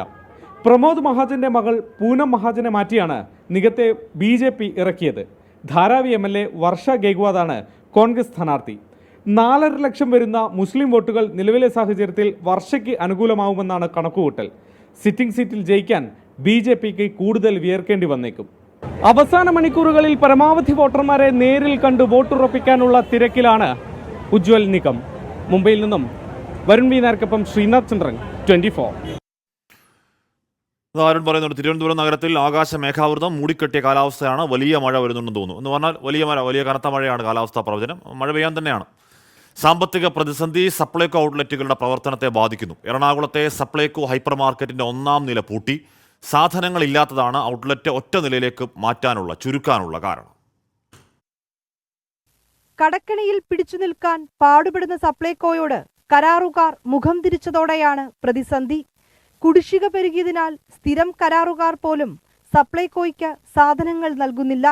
2 നിലകളിലായി പ്രവർത്തിച്ചിരുന്ന എറണാകുളം കടവന്ത്രയിലെ സപ്ലൈകോ ഹൈപ്പർ മാർക്കറ്റിന്റെ 1ാം നില പൂട്ടി. സാധനങ്ങൾ ഇല്ലാതായതോടെ താഴത്തെ നിലയിൽ മാത്രമായി പ്രവർത്തനമൊതുക്കി. വൻ കുടിശ്ശികയുള്ളതിനാൽ സബ്സിഡി ഇല്ലാത്ത സാധനങ്ങൾ തിരിച്ചെടുക്കുന്നതിനെക്കുറിച്ചും കരാറുകാർ ആലോചിക്കുന്നുണ്ട്. ഭക്ഷ്യവകുപ്പിന്റെ കണക്കനുസരിച്ച് 1650 കോടിയോളം രൂപയാണ് സർക്കാരിൽ നിന്ന് സപ്ലൈകോയ്ക്ക് ലഭിക്കേണ്ടത്. വിതരണക്കാർക്ക് 600 കോടി രൂപ നൽകാനുണ്ട്. പ്രതിസന്ധി മറികടക്കാൻ പലയിടത്തും ജീവനക്കാരുടെ എണ്ണവും വെട്ടിക്കുറച്ചു. സബ്സിഡി സാധനങ്ങളുടെ വില വർദ്ധിപ്പിച്ച് പ്രതിസന്ധി പരിഹരിക്കാൻ ശ്രമം നടത്തിയെങ്കിലും ഫലം കാണുന്നില്ല. വിനീത VG, 24, കൊച്ചി. വിയൂർ അതീവ സുരക്ഷാ ജയിലിലേക്ക് കൊണ്ടുവരുന്നതിനിടെ തമിഴ്നാട് പോലീസിന്റെ കസ്റ്റഡിയിൽ നിന്ന് ചാടിപ്പോയ കുപ്രസിദ്ധ കുറ്റവാളി ബാലമുരുകൻ കേരളം വിട്ടുവെന്ന് നിഗമനം. വിയൂരിൽ നിന്ന് മോഷ്ടിച്ച ബൈക്കിലാണ് രക്ഷപ്പെട്ടത് എന്നാണ് സൂചന. പോലീസ് അന്വേഷണം ഊർജിതമാക്കി. ഇന്നലെ രാത്രി 9 മണിയോടെയാണ് വിയൂർ അതീവ സുരക്ഷാ ജയിലിന്റെ വളപ്പിൽ നിന്ന് ബാലമുരുകൻ ഓടി രക്ഷപ്പെട്ടത്. തമിഴ്നാട്ടിലെ പെരിയ കോടതിയിൽ ഹാജരാക്കി തിരികെ ജയിലിലേക്ക് കൊണ്ടുവന്നപ്പോഴാണ് സംഭവം. ഭക്ഷണം കഴിക്കുന്നതിന്റെ ബാലമുരുകന്റെ കൈവിലങ്ങുകൾ തമിഴ്നാട് പോലീസ് അഴിച്ചു മാറ്റിയിരുന്നു. ജയിൽ വളപ്പിൽ വാഹനങ്ങൾ നിർത്തിയപ്പോൾ ബാലമുരുകൻ ഇറങ്ങി ഓടി. വിയൂർ പാടശേഖരത്ത് ബാലമുരുകനെ കണ്ടെന്ന് നാട്ടുകാർ അറിയിച്ചതോടെ പോലീസ് പരിശോധന നടത്തിയെങ്കിലും ഫലമുണ്ടായില്ല. പാടശേഖരത്തെ കാട്ടിൽ പതുങ്ങിയിരുന്ന ബാലമുരുകൻ പിന്നീട് വിയൂരിലെത്തി ബൈക്ക് മോഷ്ടിച്ചു കടന്നുവെന്നാണ് പോലീസ് വിലയിരുത്തൽ. വിയൂർ സ്വദേശിയായ ശരത്തിന്റെ KL 8 BL 1814 എന്ന നമ്പറിലുള്ള പൾസർ ബൈക്കാണ് മോഷ്ടിച്ചത്. ചുറ്റുമതിലില്ലാത്ത വീടിന്റെ മുറ്റത്തായിരുന്നു ബൈക്ക്. ബൈക്കിൽ താക്കോലും 100 കിലോമീറ്റർ ദൂരം സഞ്ചരിക്കാനുള്ള പെട്രോളും ഉണ്ടായിരുന്നു. ഇതോടെയാണ് പ്രതി തമിഴ്നാട്ടിലേക്ക് കടക്കാൻ ഇടയുണ്ടെന്ന നിഗമനത്തിലേക്ക് പോലീസ് എത്തിയത്. സംഭവത്തിൽ തമിഴ്നാട്ടിലെ ബാലമുരുകന്റെ സുഹൃത്തുക്കളെ അടക്കം കേന്ദ്രീകരിച്ചുകൊണ്ട് പോലീസ് അന്വേഷണം ശക്തമാക്കിയിട്ടുണ്ട്. നിരവധി മോഷണ കേസുകളിലെ പ്രതിയാണ് തമിഴ്നാട് ആലംകുളം സ്വദേശിയായ ബാലമുരുകൻ. 24 തൃശൂർ. അപ്പോൾ ഒരു വിയൂരിൽ മോഷ്ടിച്ച ബൈക്കിലൊക്കെ പോകാനുള്ള സഹായം എങ്ങനെ കിട്ടിയിട്ടുണ്ടോ എന്നൊക്കെയുള്ള അന്വേഷണത്തിൽ വ്യക്തമാകട്ടെ. ഇപ്പോൾ വരുന്ന വാർത്ത, ഒരു KSRTC ബസ് ഒരു കുഴിയിൽ വീണു, യാത്രക്കാർക്ക് പരിക്കെന്നുള്ളതാണ്. കുന്നംകുളം പാറയമ്പാടത്താണ് സംഭവം. എന്ന് പറഞ്ഞാൽ തൃശ്ശൂരിൽ നിന്ന് കോഴിക്കോട്ടേക്ക് ഭാഗത്തേക്ക് പോരുന്ന ബസ് പാറയമ്പാടത്ത് റോഡിൽ കുഴി, വെള്ളം നിറഞ്ഞു കിടന്നു, ബസ് ചാടി, പലരുടെയും തലയിടിച്ച് പലർക്കും പരിക്കുണ്ട് എന്ന് പറയുകയാണ്. എന്തായാലേ പിരിവിന് നിരോധനമുള്ള പമ്പയിൽ പാർട്ടി ഫണ്ടിലേക്ക് സംഭാവന ആവശ്യപ്പെട്ട് BJP നേതാക്കൾ ഭീഷണിപ്പെടുത്തിയെന്ന് ക്ലോക്ക് റൂം നടത്തിപ്പുകാരൻ്റെ പരാതി. പെരുന്നാട് പഞ്ചായത്ത് അംഗം അരുൺ അനിരുദ്ധൻ, BJP റാന്നി നിയോജകമണ്ഡലം പ്രസിഡന്റ് സന്തോഷ് കുമാർ എന്നിവർക്കെതിരെയാണ് പരാതി. ആരോപണം നേതാക്കൾ നിഷേധിച്ചു.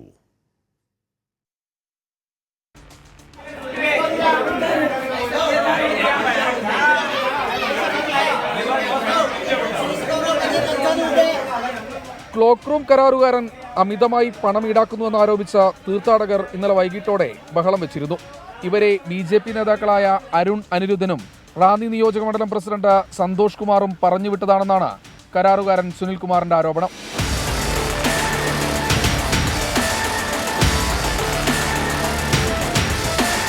BJP പ്രവർത്തകരായ റാന്നി സ്വദേശി സന്തോഷും പെരുന്നാട് സ്വദേശി അരുൺ അനിരുദ്ധൻ ഇന്നലെ ഉച്ചയോടുകൂടി പമ്പയിലെ ക്ലോക്ക് റൂമിലെത്തി ഈ തുക ഞങ്ങൾക്ക് നൽകിയേ പറ്റൂ, ഈ തുക നൽകിയില്ലെങ്കിൽ 10,000 രൂപയെങ്കിലും നൽകണം, അല്ലാത്ത പക്ഷം ക്ലോക്ക് റൂമിൻ്റെ പ്രവർത്തനം മുന്നോട്ട് ഞങ്ങൾ നടത്തിക്കത്തില്ലെന്ന് പറഞ്ഞുകൊണ്ട് ക്ലോക്ക് റൂമിൽ ബാഗ് എടുക്കാൻ വന്ന അയ്യപ്പ ഭക്തരെ തടസ്സപ്പെടുത്തുകയും ബുദ്ധിമുട്ടുണ്ടാക്കുകയും ചെയ്തു. പമ്പയിലെത്തിയ BJP നേതാക്കൾ പിരിവിന് ശ്രമിക്കുന്ന CCTV ദൃശ്യങ്ങളും സുനിൽകുമാർ പുറത്തുവിട്ടു. എന്നാൽ ആരോപണം BJP നേതാക്കൾ നിഷേധിച്ചു. അദ്ദേഹത്തിന് രക്ഷപ്പെടാൻ വേണ്ടി ഉള്ള ഒരു ഇതായിട്ടാണ്. നമ്മളൊരു കാര്യം പറയാം, ശബരിമലയുമായിട്ടോ പമ്പയുമായിട്ടോ വിട്ടോ പമ്പയിലോ സ്വാമിമാർക്ക് ഏതെങ്കിലും രീതിയിലുള്ള ബുദ്ധിമുട്ടുകളുണ്ടായി നമ്മളത് അവർക്ക് വേണ്ടിയുള്ള നടപടികളുമായിട്ട് തന്നെ മുമ്പോട്ട് പോകും. പിരിവിന് നിരോധനമുള്ള പമ്പയിൽ സംഭാവന ആവശ്യപ്പെട്ട് ഭീഷണിപ്പെടുത്തിയെന്ന് ചൂണ്ടിക്കാട്ടി ക്ലോക്ക് റൂം കരാറുകാരൻ പോലീസിൽ പരാതി നൽകിയിട്ടുണ്ട്. 24 പത്തനംതിട്ട. തെരഞ്ഞെടുപ്പ് സമയത്ത് അടിച്ച രസീത് കൊണ്ട് BJP ഇപ്പോഴും പണപ്പിരിവ് നടത്തുകയാണെന്ന് DYFI ആരോപിക്കുന്നുണ്ട്. പമ്പയിൽ പണപ്പിരിവ് നടത്തിയതും ഇതേ രസീത് കൊണ്ടാണ്. പമ്പയിലെ കച്ചവടക്കാരെ ഭീഷണിപ്പെടുന്നു BJP എന്നൊക്കെ DYFIക്ക് ആരോപണമുണ്ട്. സംസ്ഥാനത്ത് മഴക്കാലം, 1-2 പ്രേക്ഷകർ നേരത്തെ മഴക്കാലപൂർവ്വ ശുചീകരണത്തെ പറ്റി പറഞ്ഞിരുന്നു. മഴക്കാലപൂർവ്വ ശുചീകരണ പ്രവർത്തനങ്ങൾ ആരംഭിച്ചു. തദ്ദേശ സ്വയംഭരണ സ്ഥാപനങ്ങളുടെ നേതൃത്വത്തിലാണ് ശുചീകരണം. സംസ്ഥാനത്ത് മഴ കനക്കുമെന്ന പ്രവചനത്തിന് പിന്നാലെ മഴക്കാലപൂർവ്വ ശുചീകരണം തദ്ദേശ സ്വയംഭരണ സ്ഥാപനങ്ങൾ ഊർജിതമാക്കി. ഇന്നും നാളെയുമാണ് സംസ്ഥാന വ്യാപക ശുചീകരണ യജ്ഞം. വിവിധ വകുപ്പുകളുടെ ഏകോപനത്തോടെയാണ് ശുചീകരണം. 20,000 വാർഡുകളിലായി 20 ലക്ഷം പേർ പങ്കെടുക്കും. സന്നദ്ധ സംഘടനകൾ, യുവജന പ്രസ്ഥാനങ്ങൾ, കുടുംബശ്രീ പ്രവർത്തകർ, രാഷ്ട്രീയ പാർട്ടികൾ തുടങ്ങിയ വിവിധ മേഖലകളിലുള്ളവർ പങ്കാളികളാകും. തിരുവനന്തപുരം നഗരത്തിന്റെ പലയിടങ്ങളിലും രാവിലെ തന്നെ ശുചീകരണ പ്രവർത്തനം ആരംഭിച്ചു. കോർപ്പറേഷൻ മഴക്കാലം നേരിടാൻ പൂർണ്ണ സജ്ജമാണെന്ന് ഡെപ്യൂട്ടി മേയർ K. രാജു അറിയിച്ചു. എല്ലാ വർഷവും തിരുവനന്തപുരം നഗരസഭ എക്കാലവും വളരെ ദീർഘവീക്ഷണത്തോടെയാണ് ആക്ഷൻ പ്ലാൻ തയ്യാറാക്കുന്നത്. ആക്ഷൻ പ്ലാൻ തയ്യാറാക്കി നമ്മുടെ ജോലി കൃത്യമായി നഗരസഭയുടെ ആയിരക്കണക്കിനുള്ള ജീവനക്കാരെയും ഹരിതകർമ്മ സേനയും കൂടാതെ സ്വകാര്യ ആൾക്കാരെ കൂടി വെച്ചാണ് നമ്മൾ മഴക്കാലപൂർവ്വ ശുചീകരണ പ്രവർത്തനം നമ്മൾ നടത്തുന്നത്. നഗരത്തിലെ പ്രധാനപ്പെട്ട തോടുകളും നീർച്ചാലകളും ഓടകളും വൃത്തിയാക്കി. ബാക്കിയുള്ള ശുചീകരണ പ്രവർത്തനങ്ങൾ പുരോഗമിക്കുകയാണ്. പാർലമെന്റ് തെരഞ്ഞെടുപ്പുമായി ബന്ധപ്പെട്ട് സ്ഥാപിച്ച പ്രചാരണ സാമഗ്രികളും ഇതോടൊപ്പം നീക്കാനാണ് തദ്ദേശ സ്വയംഭരണ വകുപ്പിന്റെ നിർദ്ദേശം. 24 തിരുവനന്തപുരം. ഇവിടെ ബോംബ് നിർമ്മാണത്തിനിടെ കൊല്ലപ്പെട്ടവരുടെ രക്തസാക്ഷി സ്മാരക ചോദ്യത്തിൽ നിന്ന് ഒഴിഞ്ഞു മാറുകയാണ് CPM സംസ്ഥാന സെക്രട്ടറി MV ഗോവിന്ദൻ. വാർത്തയ്ക്കൊപ്പം നടക്കാൻ താനില്ല, ഉദ്ഘാടനം നടക്കട്ടെ, പക്ഷേ ഉദ്ഘാടനം ചെയ്യേണ്ടത് പാർട്ടി സെക്രട്ടറിയുമാണ്.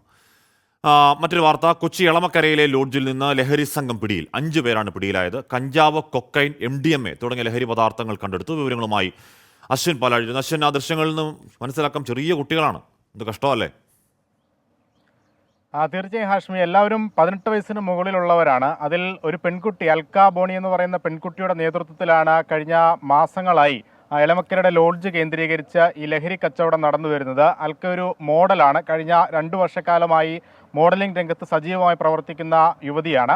അവർക്കൊപ്പം ഈ മോഡലിംഗിൻ്റെ പല ജോലികൾ, ഫോട്ടോഗ്രാഫി ഉൾപ്പെടെ പല ജോലികൾക്കായി ഒപ്പം കൂടിയ യുവാക്കളാണ് ഒപ്പമുള്ളത്. ഇവരാണ് ഈ ലഹരി മരുന്നുകൾ ബാംഗ്ലൂർ, ചെന്നൈ അടക്കമുള്ള സ്ഥലങ്ങളിൽ നിന്നും ലഹരി മരുന്നുകൾ കൊച്ചിയിലേക്ക് എത്തിക്കുന്നത്. മാരക ലഹരി മരുന്നുകൾ തന്നെയാണ് ഇന്നലെ രാത്രി ഇവരുടെ ലോഡ്ജിൽ നടത്തിയ പരിശോധനയിൽ പോലീസ് കണ്ടെത്തിയിരിക്കുന്നത്. കഞ്ചാവിന് പുറമെ MDMA, മെത്താഫിറ്റമിൻ, ഒപ്പം കൊക്കെയിൻ എന്നിവയാണ് ഇന്നലെ കണ്ടെത്തിയത്. ഇതിൻ്റെ വലിയ അളവുകളാണ് പിടിച്ചിരിക്കുന്നത് എന്നുള്ളതാണ് ഏറ്റവും ഗുരുതരമായ കാര്യം. ഒപ്പം കഴിഞ്ഞ മാസങ്ങളായി ഇവരുടെ കയ്യിൽ നിന്നും ഈ ലഹരി മരുന്നുകൾ വാങ്ങിയവരുടെ ലിസ്റ്റും അവരെത്ര രൂപ തന്നു, ഇനി എത്ര രൂപ തരാനുണ്ട് എന്നടക്കമുള്ള കണക്കുകളും കൃത്യമായി രേഖപ്പെടുത്തിയിട്ടുണ്ട്. ഈ രേഖപ്പെടുത്തിയ ബുക്കടക്കമാണ് ഇന്നലെ രാത്രി പോലീസ് പിടിച്ചെടുത്തത്. ഇവർ ചോദ്യം ചെയ്യലുമായി സഹകരിക്കുന്നില്ല, കാരണം ലഹരി പദാർത്ഥങ്ങൾ ഉപയോഗിച്ചിട്ടുണ്ട് എന്നുള്ളതാണ് പോലീസ് പറയുന്നത്. പരസ്പര വിരുദ്ധമായ മറുപടികളാണ് ചോദ്യം ചെയ്യലിൽ നൽകുന്നത്. എന്തായാലും വിശദമായ ചോദ്യം ചെയ്യലിലേക്ക് കടക്കാനാണ് പോലീസിന്റെ ഒരുക്കം. ഒപ്പം ഇന്ന് ഇവരെ കോടതിയിൽ ഹാജരാക്കാനും പോലീസ് മുൻകൈ എടുത്തിട്ടുണ്ട്. അശ്വിൻ പാലാഴിയാണ്. കുട്ടികൾക്ക് വലിയ കൂസലൊന്നുമില്ല എന്ന് പറഞ്ഞാൽ അത് എന്താണ് സംഭവിക്കുന്നതിൻ്റെ ഗൗരവം ആ ലഹരി രൂപത്തിൽ അറിയാതെ പോകുന്നതാണോ അതോ അത്രയ്ക്കത്രയ്ക്കൊക്കെ ഉള്ളൂ എന്ന തോന്നലാണോ? എന്തായാലും വല്ലാത്ത കഷ്ടമാണ്. Karadka agriculturist welfare cooperative society തട്ടിപ്പ് കേസിൽ അന്വേഷണം കൂടുതൽ പേരിലേക്ക്. കേസിലെ മുഖ്യപ്രതി K. രതീഷിനെ റിയൽ എസ്റ്റേറ്റ് മേഖലയിൽ സഹായിച്ച വയനാട്, കണ്ണൂർ സ്വദേശികളിലേക്കാണ് ക്രൈംബ്രാഞ്ച് അന്വേഷണം. CPIM-ന് വേണ്ടി പോലീസ് കേസ് അട്ടിമറിക്കുന്നുവെന്ന ആരോപണം ED ഏൽപ്പിക്കണമെന്നും രാജ്മോഹൻ ഉണ്ണിത്താൻ MP ആവശ്യപ്പെട്ടു.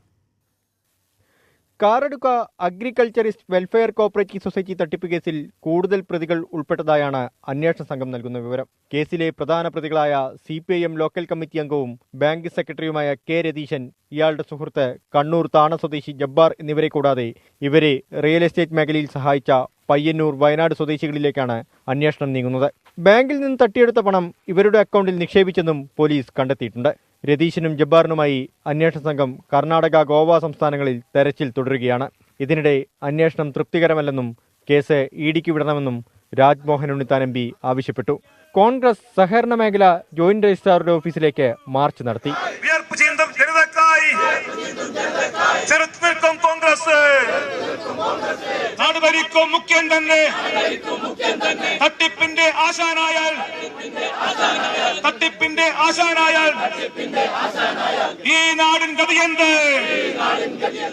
കാസർഗോഡ് ജില്ലയിൽ എവിടൊക്കെ അഴിമതി നടക്കുന്നുണ്ടോ ബാങ്കുകളിൽ, അതൊക്കെ സഹകരണ വകുപ്പിലെ സെക്ഷൻ 65 അനുസരിച്ച് നോൺ ബെയിലബിൾ ഒഫൻസ് ഇട്ട് കേസെടുക്കണം, FIR എടുക്കണം, എല്ലാവരെയും അറസ്റ്റ് ചെയ്യണം, എല്ലാവരെയും അകത്തിടണം.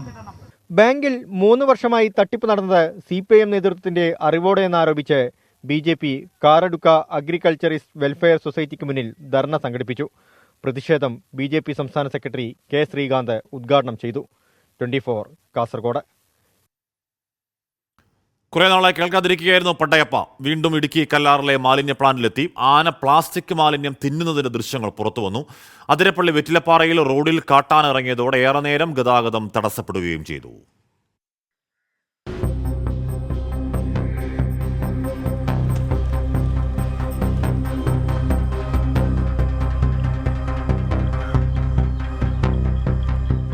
ഒരിടവേളയ്ക്ക് ശേഷമാണ് പടയപ്പ വീണ്ടും കല്ലാർ മാലിന്യ പ്ലാന്റിലെത്തിയത്. പ്ലാസ്റ്റിക് ഉൾപ്പെടെ മാലിന്യങ്ങൾ ആന ഭക്ഷിച്ചു. പടയപ്പ ഉൾപ്പെടെയുള്ള കാട്ടാനകൾ മാലിന്യ പ്ലാന്റിൽ പ്രവേശിക്കാതിരിക്കാൻ നടപടി സ്വീകരിക്കുമെന്ന് മൂന്നാർ പഞ്ചായത്ത് അധികൃതർ നേരത്തെ പ്രഖ്യാപിച്ചിരുന്നു. പക്ഷേ ഒരു നടപടിയും ഉണ്ടായിട്ടില്ല. കാട്ടാന പ്ലാന്റിലെത്തുന്നത് ജീവനക്കാർക്കും ബുദ്ധിമുട്ടുണ്ടാക്കുന്നുണ്ട്. ജനവാസ മേഖലയിലൂടെയുള്ള പടയപ്പയുടെ സഞ്ചാരം നാട്ടുകാർക്ക് ആശങ്കയാണ്. പടയപ്പ ഒരു വാരமாக இந்த டம்பிங் யார்டு வேஸ்ட்டு இதில் தான் டெய்லியும் சாயந்தரம் கரெக்டாக ஒரு 4-5 மணிக்கு வந்துடுது. இந்த வேஸ்ட்டு டவுனில் கிடக்கிற வேஸ்ட்டுகள், பச்சைக்கறி எல்லாம் கொண்டு வந்து இங்கே தான் டம்பிங் யார்டில் போடுறாங்க. இது கூட பிளாஸ்டிக்கு சேர்ந்து தான் வருது. இப்போ இங்கே பார்க்கும்போது அந்த பிளாஸ்டிக்கு சேர்த்து தான் சாப்பிடுது.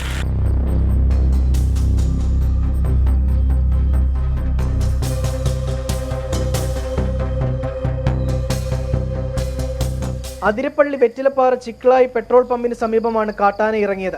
കൊമ്പൻ ഏറെ നേരം റോഡിൽ നിലയുറപ്പിച്ചു. ഇതോടെ അതിരപ്പള്ളി ചാലക്കുടി റൂട്ടിൽ ഗതാഗതം തടസ്സപ്പെട്ടു. കൊമ്പൻ പിന്നീട് കാട് കയറി.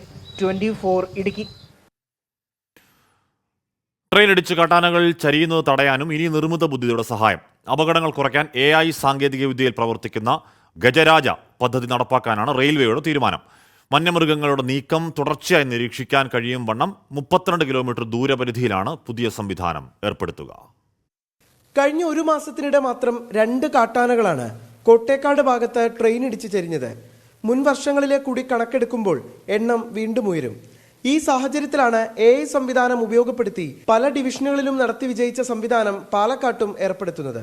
വനത്തിലൂടെയുള്ള BA ട്രാക്കുകൾക്ക് 40 മീറ്റർ പരിസരത്ത് ആനകളെത്തിയാൽ ലേസർ സെൻസർ വഴി സ്റ്റേഷൻ മാസ്റ്റർക്കും ലോക്കോ പൈലറ്റിനും അറിയാൻ കഴിയുന്ന തരത്തിലാണ് പദ്ധതി. നോർത്ത് ഫ്രോണ്ടിയർ റെയിൽവേയിൽ ഓൾറെഡി തന്നെ ഇതുപോലെ ആനകൾ റെയിൽവേ ട്രാക്കിലേക്ക് കയറുന്ന സ്ഥലങ്ങളുണ്ട്. അവിടെ ഇത് വളരെ ഫലപ്രദമായിട്ട് നടപ്പിലാക്കുകയും ആനകളുടെ രക്ഷപ്പെടുത്തുവാനും സാധിച്ചിട്ടുണ്ട്. അതേ സംവിധാനം തന്നെ പാലക്കാട് ഡിവിഷനിൽ നമുക്ക് റെയിൽവേ ട്രാക്കിലേക്ക് ആന അതിക്രമിച്ച് കയറുന്ന സ്ഥലമായ കൊറ്റേക്കാട് മധുക്കര സെക്ഷനകത്ത് ഈ എലിഫന്റ് ഇൻട്രൂഷൻ ഡിറ്റക്ഷൻ സിസ്റ്റം ഏർപ്പെടുത്തുവാനായിട്ടാണ് റെയിൽവേ തീരുമാനിച്ചിരിക്കുന്നത്. ഇതിൻ്റെ മൊത്തം ചെലവെന്ന് പറയുന്നത് 15.42 കോടി രൂപയുടെ പ്രൊജക്റ്റാണിത്. ഇത് ഒപ്റ്റിക്കൽ ഫൈബർ സംവിധാനം ഉപയോഗിച്ചുകൊണ്ട് ആർട്ടിഫിഷ്യൽ ഇൻ്റലിജൻസിൻ്റെ ഹെൽപ്പോടുകൂടി ആനകളുടെ സാന്നിധ്യം റെയിൽവേ ട്രാക്കിനടുത്ത് വരികയാണെങ്കിൽ ഒരു അലേർട്ട് മെസ്സേജ് സ്റ്റേഷൻ മാസ്റ്റർക്കും ലോക്കോ പൈലറ്റ്സിനും പോവുകയും ട്രെയിൻ നടത്തിയിടുവാനും സാധിക്കുകയും ചെയ്യുന്നതാണ്. 15 കോടിയോളം രൂപ ചെലവിട്ടാണ് പദ്ധതി നടപ്പിലാക്കുന്നത്. ആന്ധ്രയിലെ അലിപൂർദ്വാർ അടക്കമുള്ള ഡിവിഷനുകളിൽ പദ്ധതി നടപ്പിലാക്കി വിജയം കണ്ടിട്ടുണ്ട്. പദ്ധതിയുടെ ലൊക്കേഷൻ സർവേ, പ്രൊജക്ട് തയ്യാറാക്കൽ, ടെൻഡർ നടപടികൾ എന്നിവ റെയിൽവേ ഏജൻസി നടത്തും. 1 വർഷത്തിനുള്ളിൽ സംവിധാനം പൂർണ്ണ സജ്ജമാക്കുകയാണ് ലക്ഷ്യം. 24 പാലക്കാട്. ചോദിക്കുകയാണ് ഹാഷ്മി, അശ്വിൻ പാലാഴി കോഴിക്കോട് ജില്ലയിലുള്ള പാലാഴിയാണ്. അല്ല കേട്ടോ, പാലാഴി അവന് വീട്ടുവരാം, അവൻ കോട്ടയത്തുകാരനാണ്. ഇവിടെ വേറൊരു ചേറും ചേറാടിയും, പാവം താറാവുകൾക്കെല്ലാം പനി വരുന്നത് പോലെ കാട്ടാനകൾക്കും പനി വരുത്തണേ ഈശ്വര. ചേട്ടാ, എന്നാ പ്രാർത്ഥനയാട്ടാ അത്. സമയം 1:56 നമ്മുടെ വാർത്തായാത്രയുടെ അവസാന സെഗ്മെന്റാണ്. മുസ്ലിം ലീഗും സമസ്തയിലെ ഒരു വിഭാഗം നേതാക്കളും തമ്മിലുള്ള ഭിന്നത രൂക്ഷമാകുന്നതിനിടെ ലീഗ് സംസ്ഥാന കമ്മിറ്റി കോഴിക്കോട് തുടങ്ങി. സമസ്തയുടെ മുഖപത്രമായ സുപ്രഭാതത്തിന്റെ ഗൾഫ് എഡിഷൻ ഉദ്ഘാടനം ഇന്ന് ദുബായിൽ നടക്കുന്നതിനിടയിലാണ് ചടങ്ങിൽ പങ്കെടുക്കാതെ ലീഗ് നേതാക്കൾ സംസ്ഥാന കമ്മിറ്റിയിൽ പങ്കെടുക്കുന്നത്. പാർട്ടി വർക്കിംഗ് കമ്മിറ്റിയാണ് പ്രധാനമെന്ന് സാദിഖ് അലി തങ്ങൾ പറഞ്ഞു. മാസങ്ങൾക്ക് മുമ്പ് തീരുമാനിച്ച സുപ്രഭാതം ഗൾഫ് എഡിഷന്റെ ഉദ്ഘാടനം ബഹിഷ്കരിച്ചാണ് ലീഗ് യോഗം കോഴിക്കോട് ചേരുന്നത്. ദുബായിൽ നടക്കുന്ന പരിപാടിയിലെ പ്രധാന ക്ഷണിതാക്കളാണ് മുസ്ലിം ലീഗ് സംസ്ഥാന പ്രസിഡന്റ് സാദിഖ് അലി തങ്ങളും ദേശീയ ജനറൽ സെക്രട്ടറി PK കുഞ്ഞാലിക്കുട്ടിയും. ഇതേ ദിവസം തന്നെ പാർട്ടി സംസ്ഥാന കമ്മിറ്റി വിളിച്ചു ചേർത്തതോടെ സമസ്തയുമായുള്ള ഭിന്നത മറനീക്കി പുറത്തുവന്നു. സുപ്രഭാതം പരിപാടി ബഹിഷ്കരിച്ചതിനെ കുറിച്ചുള്ള ചോദ്യത്തിന് സാദിഖ് അലി തങ്ങളുടെ പ്രതികരണം ഇങ്ങനെ: ഇപ്പോൾ ഞങ്ങളുടെ വർക്കിംഗ് കമ്മിറ്റി ചേരുകയാണല്ലോ. ഇപ്പം അതിനാ പ്രധാനം. ഇത് അതിനും നല്ല മീറ്റിംഗ് അല്ലേ. മലപ്പുറത്ത് സമസ്ത കാലുവാരിയോ എന്ന ചോദ്യത്തിന് ET മുഹമ്മദ് ബഷീർ പ്രതികരിച്ചില്ല. അതിന്റെ അതൊക്കെ ചെറിയ മറ്റു കാര്യങ്ങൾ. സുപ്രഭാതം ഉദ്ഘാടന ചടങ്ങിൽ രമേശ് ചെന്നിത്തല പങ്കെടുക്കുമെന്ന് അറിയിച്ചിരുന്നെങ്കിലും ഒടുവിൽ പിന്മാറി. കോൺഗ്രസ് നേതാക്കൾ പങ്കെടുക്കുന്നത് തടയാൻ ലീഗ് ഇടപെട്ടതായും സമസ്തയിൽ വിമർശനമുണ്ട്. ലോക്സഭാ തെരഞ്ഞെടുപ്പ് അവലോകനമാണ് ലീഗ് യോഗത്തിന്റെ പ്രധാന അജണ്ട. ഇടഞ്ഞു നിൽക്കുന്ന സംസ്ഥയിലെ ഒരു വിഭാഗത്തോട് സ്വീകരിക്കേണ്ട നിലപാടും ലീഗ് സംസ്ഥാന കമ്മിറ്റി ചർച്ച ചെയ്യും. ജൂലൈയിൽ ലഭിക്കുന്ന രാജ്യസഭാ സീറ്റ് സംബന്ധിച്ചും ചർച്ചയുണ്ടാകും. 24 കോഴിക്കോട്. IPL ഇന്ന് വെർച്വൽ നോക്കൌട്ട് പോരാട്ടം. പ്ലേ ഓഫിലെത്തുന്ന അവസാന ടീമാകാൻ ചെന്നൈ സൂപ്പർ കിങ്സും റോയൽ ചലഞ്ചേഴ്സ് ബാംഗ്ലൂർസും തമ്മിലാണ് മരണക്കളി. രാത്രി 7:30 ബംഗളൂരു ചിന്നസ്വാമി സ്റ്റേഡിയത്തിലാണ് മത്സരം. 2-1 ഇന്നറിയാം. പ്ലേ ഓഫിൽ കിടക്കുന്നത് വിരാട് കോഹ്ലിയുടെ റോയൽ ചലഞ്ചേഴ്സ് ബംഗളൂരുവോ അതോ MS ധോണിയുടെ ചെന്നൈ സൂപ്പർ കിങ്സോ? ചിന്നസ്വാമി സ്റ്റേഡിയത്തിൽ ഇന്ന് പെരിയ പോരാട്ടം. 13 മത്സരങ്ങളിൽ 14 പോയിന്റുള്ള ചെന്നൈക്ക് പ്ലേ ഓഫിലെത്താൻ 3 വഴികൾ. ആദ്യത്തേത് ഏറ്റവും ലളിതം, RCBയെ തോൽപ്പിച്ചാൽ മതി. രണ്ടാമത്തേത് മഴ കളിമുടക്കിയാലും കോളടിക്കുന്നത് ചെന്നൈക്കാണ്. കിട്ടുന്ന 1 പോയിന്റുമായി മുന്നോട്ട് പോകാം. ബംഗളൂരുവിൽ ഇന്ന് മഴയ്ക്ക് 80% സാധ്യതയുണ്ടെന്ന കാലാവസ്ഥാ പ്രവചനമാണ് ഇങ്ങനെ പറയാൻ കാരണം. മൂന്നാമത്തേത് RCBക്കെതിരെ തോൽവി 18 റൺസിൽ താഴെയാവണം. മികച്ച റൺ റേറ്റിന്റെ അടിസ്ഥാനത്തിൽ പ്ലേ ഓഫിലെത്താം. ഇനി RCBയുടെ സാധ്യതകൾ എന്തൊക്കെയെന്ന് നോക്കാം. ആദ്യം ബാറ്റ് ചെയ്യുകയാണെങ്കിൽ 18 റൺസിന് ജയിക്കണം. ഇനി ചേസിംഗ് എങ്കിൽ 11 പന്ത് ബാക്കി നിൽക്കെ വിജയലക്ഷ്യം മറികടന്നേ പറ്റൂ. ഈ മത്സരത്തിന്റെ ടിക്കറ്റുകളെല്ലാം നിമിഷങ്ങൾക്കകമാണ് വിറ്റുപോയത്. ഈ സീസണിലെ ഏറ്റവും ആവേശകരമായ മത്സരം എന്നത് കൊണ്ട് മാത്രമല്ലത്, ഒരുപക്ഷെ MS ധോണിയുടെ അവസാന IPL മത്സരമാകുമോ എന്നതുകൊണ്ടുകൂടിയാണ്. ഈ സീസണിനൊടുവിൽ MS ധോണി വിരമിച്ചേക്കുമെന്ന അഭ്യൂഹങ്ങൾ ശക്തമാണ്. ചെന്നൈക്ക് പ്ലേ ഓഫിൽ കടക്കാനായില്ലെങ്കിൽ മഹേന്ദ്രജാലം അവസാനമായി കാണാനുള്ള അവസരമാകുമിത്. Sports desk 24. അലി മണ്ണാർക്കാട് പറയുന്ന ഹാഷ്മി ചേറാടൻ പ്രവർത്തിച്ചതിൽ ഒരു തെറ്റുമില്ല. ആനയെ ഭയന്ന് ജോലിക്ക് പോകാൻ കഴിയാതെ ജീവിതം തള്ളി നിൽക്കുന്ന എൻ്റെ അവസ്ഥ എനിക്ക് അറിയൂ എന്ന് അലി മണ്ണാർക്കാട് പറയുന്നു. പ്രാർത്ഥിക്കാൻ ഓരോരുത്തർക്കും ഓരോരോ കാരണങ്ങളല്ലേ. ഇപ്പോഴത്തെ കാലാവസ്ഥ സമർപ്പിക്കുന്നത് Berger paints 100 years of trust.